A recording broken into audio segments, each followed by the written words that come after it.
Well, 3 days later I'm finally feeling close to normal once again. Did something quite stupid a couple of days ago. Night started off all right. Decided to take it early, around 8 evening, so I would get a proper night of sleep. Took half a tab with 3 grams of Syrian rue. Came on in about 15 minutes with a full stomach. Not normal, but hey, I wasn't complaining. After about 45 minutes it seemed things couldn't get better. Beauty everywhere, empathy with my friends, magical music. About 3 hours after dropping it started becoming obvious that the Syrian rue had indeed potentiated the experience. I was still getting higher, and my mind was more in a state of psychedelic stonedness than entheogenic empathy.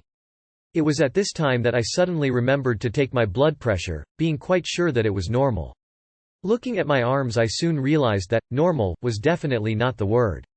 My veins felt like they were about to blow up, my nose started bleeding and the fear of death was quite real. I tried to get the blood pressure kit on my arm, started pumping air into it, and didn't even get up to 20 mmHg, my arm swelling up like a watermelon. I tried not to panic, realizing that I really didn't care if death was around the corner. New experience, I thought. About 7 hours after dropping my body was shaking quite frantically, the blood pumping at what seemed like the speed of light. Somehow I managed to take my blood pressure and found it to be at 145 plus.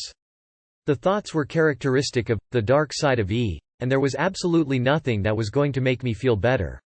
18 hours after dropping, still no sleep, my pupils were still huge, my face was red as a tomato and the veins were quite obviously protruding from my forehead. I guessed that if I hadn't died yet, I'd probably make it through. Another attempt at trying to get my blood pressure failed, my veins effectively feeling like they'd blow up if I pumped even the tiniest amount of air into the BP kit.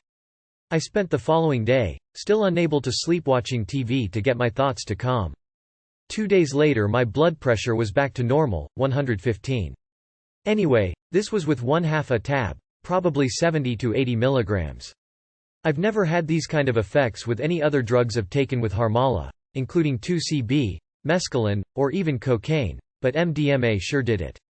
I don't think I'm going to try this combo again. Another thing is that there was a very defined negative edge to this combination that I've never felt with MDMA by itself, even in huge doses, 300 milligrams. Potentiation was very real and obvious, but not in a good way. Of course, this might be because of the amount I took. Still, experimenting with MDMA and Harmala has definite dangers, be careful out there.